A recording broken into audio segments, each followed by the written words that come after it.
Hi, and welcome to Relationship Talk with Laura. It is so much fun coming into your living room and talking to you week after week about how to improve your relationships. And that's exactly what we're doing. By improving your relationships, we're changing the world, one by one. Today we are talking about yet another communication trap. This time it is called lecturing or the professor syndrome. Have you ever been in a college course where the professor talked for a full hour? Now, the first 15 minutes were terrific. You learned all kinds of new things, but then the next 45 minutes he kept repeating himself over and over and over until at the end of the hour you were ready to scream, "Let me out of here." You had had it because he repeated himself over and over. That is what the professor syndrome is, the lecturing syndrome. Unfortunately, many of us do this. We do it with our children. We do it with friends, neighbors, with daughters, sons, husbands and wives. So today we are going to give examples and talk about how to avoid the lecturing or the professor syndrome. Because that's what it is. It's repeating ourselves too long and over until the person listening is tired of hearing us talk. Let's go for a story like we always do. The first story is about a little boy named Georgie. The parents brought Georgie in to see me for therapy. They were concerned about him, a little 6-year-old who wasn't talking very much anymore. They wondered why. Now, little Georgie came in to see me, and he had his head down and his eyes downcast. And at first I thought, I wonder if he has been physically abused. Has he been sexually abused? Has he been verbally abused? I couldn't figure it out at first. And then little by little, and in talking to the parents, I found out what the real problem was. The parents had come from the hippie generation. And that meant that their parents were the older generation that when they told you to do something, you did it or else, and there was no talking back. They grew up not liking that. They wanted to be heard by their parents. And so they made it a rule that they were going to explain everything to their little Georgie so that he would always understand why they had made the rules or decided what they decided. That little Georgie would always know.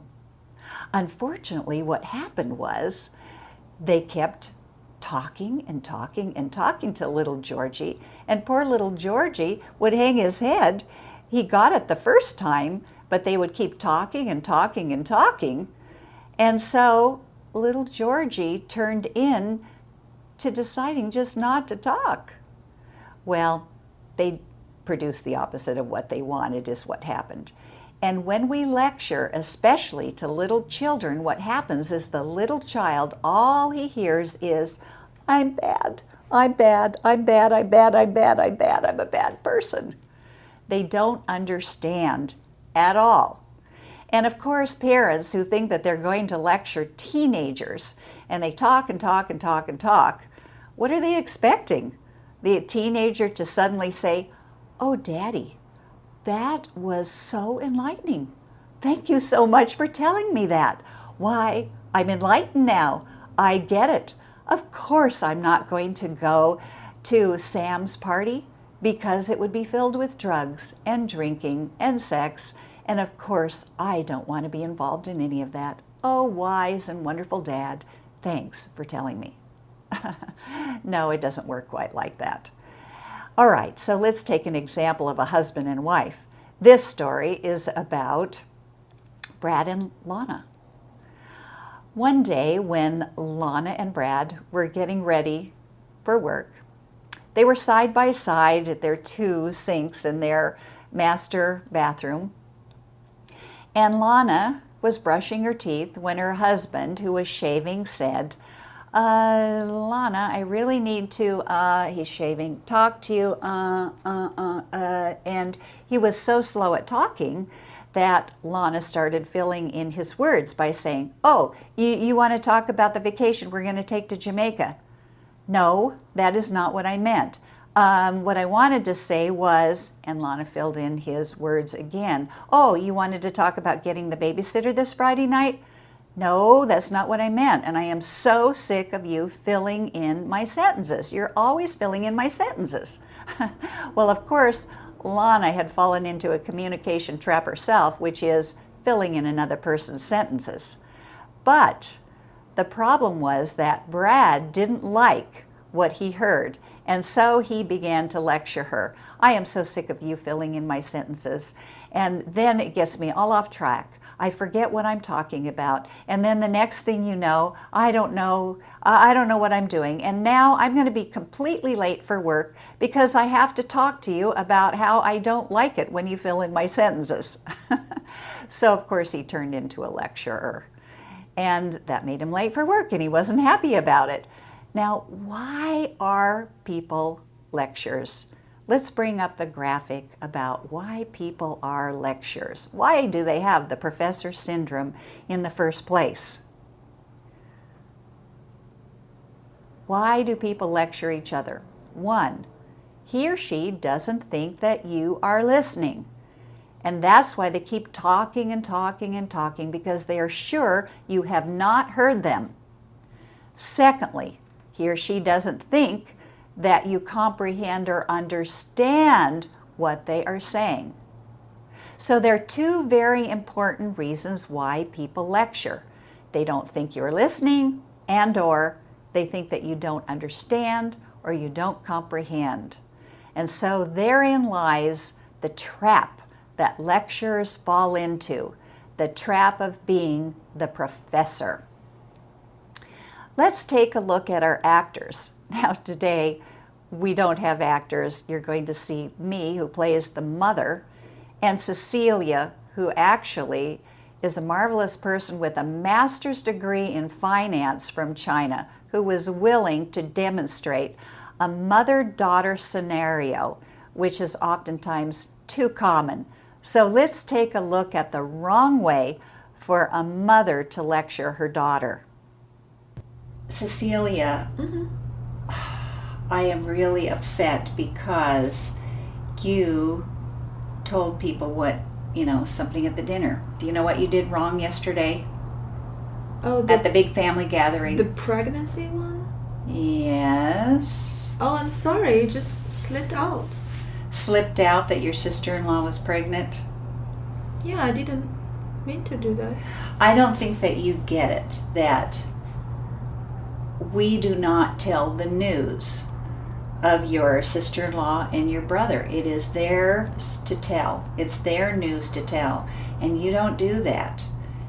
And do you get that? Yes, I do. I'm sorry. I'll not do this. Okay, well, I'm not sure that you get it, so let me explain. So the reason that you don't tell that your sister-in-law is pregnant is because, number 1, they hadn't told anybody yet. And it is only their business. And secondly, not only that, but everybody in the family, grandma and grandpa and everybody, they're very worried about your brother and your sister-in-law even getting married right out of college. They didn't think that they should get married right out of college because, they need to get established, they need to get jobs, they need to earn money and save up, and they have student loans to pay off. And so everybody's really worried about that. And so by you telling everybody, especially grandma and grandpa, that suddenly your brother and sister-in-law are pregnant, oh my gosh, it was like World War III and a bomb hit the dining room table. And so you have to understand you cannot ever do anything like that again, because it's bad that it tells their news. Now, I know you come from another culture, and Dad and I were so thrilled to adopt you. We love having you in our family, and your brother loves you so much. He always dreamed of having a sister. But you're in a different culture now, and you're learning the ways of the Americans and what we do. And in our world, we do not tell other people's news. It has to be them that tells the news, right or wrong? Yeah, I get it. All right, well, I want to make sure that you really do get it. So I want you to remember that, like, let's say it's another situation. Like, for example, if your brother gets a new job and you are at a family gathering again, do not, no matter what you do, say that he got a new job, because it's his prerogative that he tells if he got a new job. So I want you to remember the bottom line is that you never tell another person's news, no matter how wonderful it is. I get it. I'm sure you were sick of hearing me play that part. Cecilia understood in the first little bit about why on earth she wasn't to tell somebody else's news. But the actress, me, goes on and on and on and on, and you just want to go like this, cut, cut, cut, cut, I get it already, quit. And how do you think I make her feel? Terrible about herself. Let's look at the right way to handle the same situation. Cecilia, honey, yesterday I think you made a little boo-boo. Do you know what I'm talking about? You mean the pregnancy one? Yes. Do you want to say more about that? Oh, I'm sorry. I just slipped out. You accidentally told that your brother and sister-in-law are pregnant. Yeah. You didn't mean to. Nope. I know you didn't mean to, because you know that we don't tell other people's news. Yeah. Okay.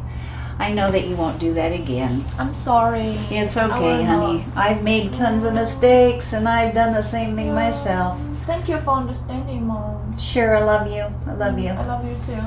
All right. You'll notice that it was short and sweet this time. In this, I assume the best about my daughter, my adoptive daughter, and I actually compliment her and I let her know that I know she won't do it again. And then, of course, we hug. The body language is so much better. In the previous one, remember how we were separated, and poor Cecilia, she sinks lower and lower into the couch and her eyes are downcast and she is bored out of her mind hearing me lecture her. Let's take another scenario, another mother-daughter scenario. Here we go. Hey, I noticed you bought a new pair of pants. Oh yeah, it was only $10. Where did you buy it? I got it from the Super Savings store. You know, I've told you before, we really don't want you shopping at the Super Savings store because, you know, it seems like it's a good deal, you know, $10. And one thing Dad and I really love about you is that you're very good with money. But in this case, it is not good financial business to spend $10 on those pants that are going to, once we put them in the washing machine, I can guarantee that those pants are going to fall apart. And here's the thing that we're trying to teach you, honey. We want you to understand that it is good economics if instead you go to a good store like Nordstrom's, Macy's, you buy quality. Ann Taylor, buy a quality piece of clothing. Now, it may cost you $75, but it's going to last you for 5 years. So when you figure if you wore a pair of pants that you bought for $75 at, say, a good store where the seams are well sewn and it's not going to fall apart in the washing machine after the third wearing, guess what's going to happen? Well, you divide, let's say you wear the pants once a week, that would be 50 wearings roughly in a year, and 50 wearings into $75. My gosh, that's like $1.25 or so just for that year a wearing, as opposed to you wear those pants twice, they cost you $10, that's $5 a wearing, and then they're trashed. So you see how economics is really better when you buy something better. I get it. Okay, well, I'm not sure you do get it because your dad and I gave you an allowance for buying clothes, but you persist in buying the same cheap clothes when really you would be better off buying just a few good outfits that are going to last you a very, very long time and will be high quality and really will be good for you. I'm just not sure you totally get it yet.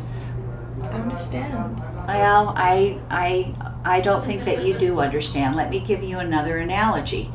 It would be the same thing. Remember your brother. Your brother needed a new suit. And so rather than going to a Super Saver store where we could buy him a suit for as low as $59, but it was a lousy suit and the suit would come apart at the seams. Plus, with suits like that, they only have hems that are about like this. But in an expensive suit, the hem is several inches. So, knowing that he was growing, but he needed a suit for church every week, we went ahead and bought him a $200 suit that was high quality, the best possible.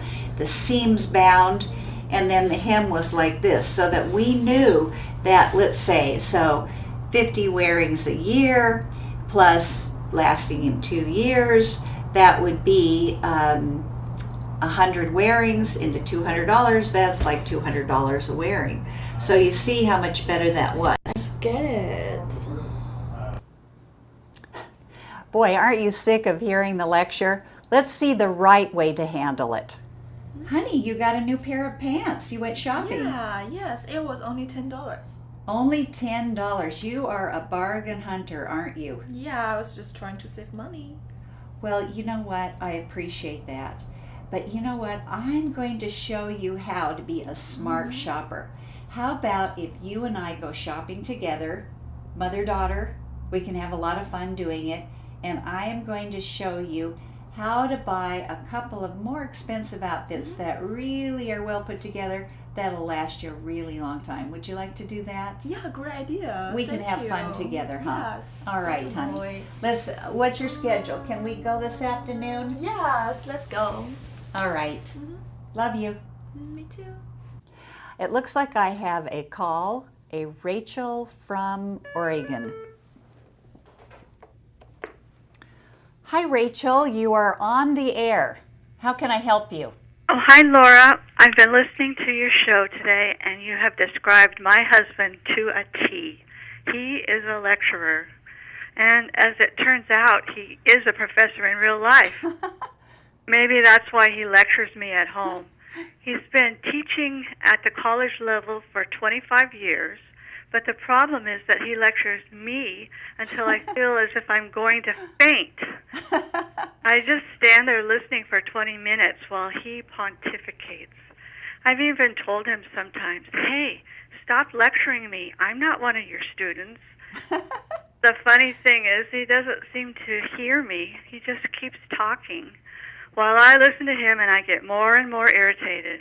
In fact, I have a dream about standing on a platform lecturing him, more or less kind of yelling at him, asking him to quit lecturing me. It's really getting to me. What should I do? Well, thank you so much for calling in, and I can see why you would be irritated. It is so irritating listening to lecturers or professors. And of course, your husband is a professor. So, what does he lecture you about? Well, he has 3 types of lectures. The first one involves telling me how to do something. All right. Can you give me an example? Okay. The other day, I was baking a cake. He came into the kitchen and was hovering over me. As he watched me grease the cake pans, he began lecturing me. You know, I've read how important it is for you to use flour over the top of the grease in the pan. You're supposed to use about a 1/4 cup of the flour. You sprinkle it over the grease in the pan and then shake the pan, hit it on the side, and the flour will distribute itself evenly. After you bake the cake, remove it from the oven, let it cool. You'll be able to turn the cake out onto the drying rack without it sticking to the bottom of the pan. Now, that is a short lecture from him. The problem is, I've been making cakes for about 30 years, and I already know all that. Have you told him that you know how to bake a cake and know about that already? Oh, I've told him hundreds of times. He just ignores me and keeps talking. Have you ever just gone into a daydream, a Walter Mitty state? Well, no, I just get angry and start seething. Sure. Well, I can understand that. After all, you've been baking cakes for 30 years and he's telling you how to do something that he already knows, and that is a typical lecturer or professor syndrome, of where they tell you something that you already know. And in this case, you really have two options. And one is to go into a Walter Mitty-like state, which means that you just daydream and kind of ignore him, nod your head maybe here or there, but you just go about doing your baking and you don't, you just basically ignore him. Now, the second thing that you can do is go about what you're doing, and then when he finishes his little lecture, you just say, "Oh, honey, wow, how did I luck out to marry such an intelligent man? You know so much about so many things. Wow, oh, I love you so much," and then hug and kiss him. And he'll kind of be surprised that you say that, because lecturers think that you don't listen to them or you don't understand what they're saying. And then when you do that, he might catch on later on and realize he's married to a really smart woman. And he might catch on and say, "Did you already know how to do that?" To which you would say, "Uh-huh, I did." So that's one possibility that you could try. But you said that there are 3 types of lectures that he gives to you. What is the second lecture? Well, if I go to him and ask for his help on something, such as I did the other day, he explains himself and then repeats it another 3 times. For example, I asked him how to create a photo album online. He explained it in depth, and I told him I understood. Yeah. And then he repeated it another 3 times. Oh, that is so typical. And the reason that lecturers do that is because, number 1, they think you're not listening, or 2, that you don't understand or that you don't comprehend. So what you need to do is, at a completely separate time, bring the subject up like this. "Honey, you know the other day when you were talking to me about how to do a photo album online?" To which you go, uh-huh. Then you say, "Well, you know, I know that you don't know that you did this, but you actually told me how to do it 3 different times. And I'm really smart and I got it the first time. Now, I know that when you repeat things in your classroom, it's probably a good thing. You're talking to young students, college students who might be thinking about dating, or that they broke up with their boyfriend or their girlfriend. And so that's why you repeat things 3 or 4 times in your lectures. I get that. But with me, honey, you only have to tell me 1 time and I get it completely. So how do you think we could handle this in the future, so you remember you only have to tell me 1 time?" Well, what he's going to do, because professors are problem solvers, and they're teachers naturally, and even though he happens to be a professor. All right, so what you're doing is you're asking him to be a team partner with you in solving the problem. He will love it, and you'll come up with a great solution. All right, so I think you have another one, right? A 3rd type of lecture that he gives you? Yes, this happens only when we buy something new. Okay. For example, about 3 months ago, we purchased a new vacuum cleaner. He read the instruction manual cover to cover. Then when I was vacuuming, said, "Stop, honey, let me demonstrate how to vacuum." So I stopped, and he proceeded to give me a demonstration complete with instructions. And I was happy to learn about what he had read, but really he kept interrupting me every week for a month, repeating it all over again and again. Well, first of all, I have to ask you this question. I mean, is there any chance that he has early dementia or Alzheimer's? No, he doesn't do it any other time. It's Okay. just this instructional lecturing he does. All right. And then I have one more question for you before I proceed. Do you love this guy? I mean, is he basically a good guy in every other way except the lecturing? Oh, sure. I've been married to him for 25 years. Okay. He's really a wonderful guy, and I wouldn't want to be married to anyone else. But lately his lectures have really gotten to me. Well, I can imagine. All right, now this 3rd kind of lecture. I think you can play along with this and get a lot of mileage out of it. So when he demonstrates how to vacuum, or maybe he tells you, and then you say, well, show me how, and then he shows you how to vacuum, but play along and make it a game and say, I'm not sure I really get it yet, honey. Could you vacuum the whole living room and let me watch you demonstrate, because then I think I might be able to get it. So you watch him vacuum the whole living room, and when he's done, you say, I still don't think I get it. Could you try the bedroom now? I think you can get a lot of mileage out of this. And then after he has vacuumed the whole house, I think he'll get it. And I think you'll both have a good laugh. And he'll say, you really played me on this one, honey. To which you can laugh and say, yes, I did. I got it the first time. And then in the future, you can use it and say, remember the vacuuming incident? I get it. And I think that you will be able to help your lecturer, your professor syndrome person, change into a loving husband who will give you the respect that you need. Wow, that sounds great, Laura. I'm going to give it a try. Thanks for your help. Yeah, thanks, Rachel. Really appreciate you calling in.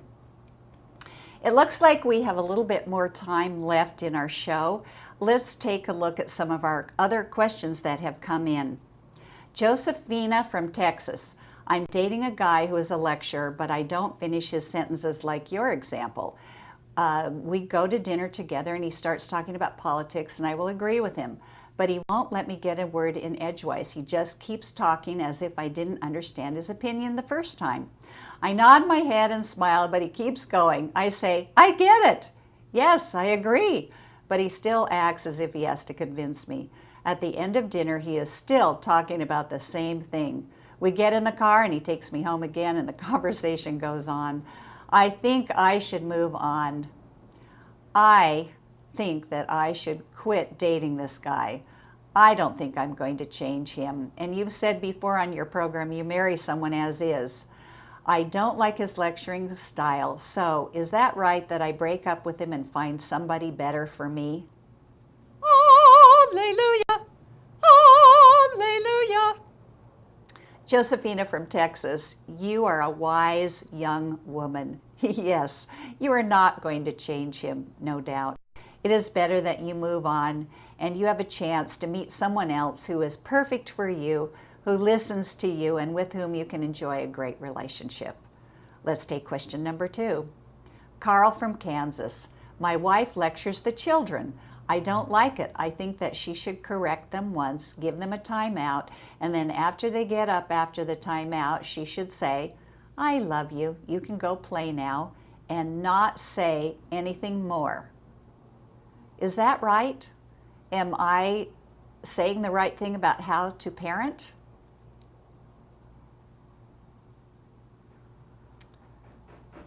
Okay, so I agree. You said exactly the right thing. And I suggest that you have your wife watch this with you, this whole series as it is replayed, because as you learn from the Georgie story, it is bad to lecture our children. All they hear is, I'm bad, I'm bad, I'm bad, I'm bad. Instead of just saying, time out is over now, go and play, I sure do love you. The child gets it. And chances are he doesn't want a time out, he's not going to do it again. So that is the right way to parent.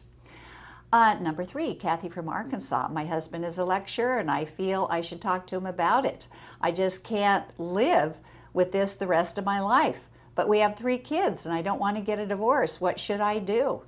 Well, I'm your cheerleader and I'll tell you, you can do it. You can talk to him and ask him to watch this show because you need to have a great relationship. So, to everyone out there, let's try not to fall into the big trap of lecturing and the professor syndrome. Have a great week. I'll see you next week.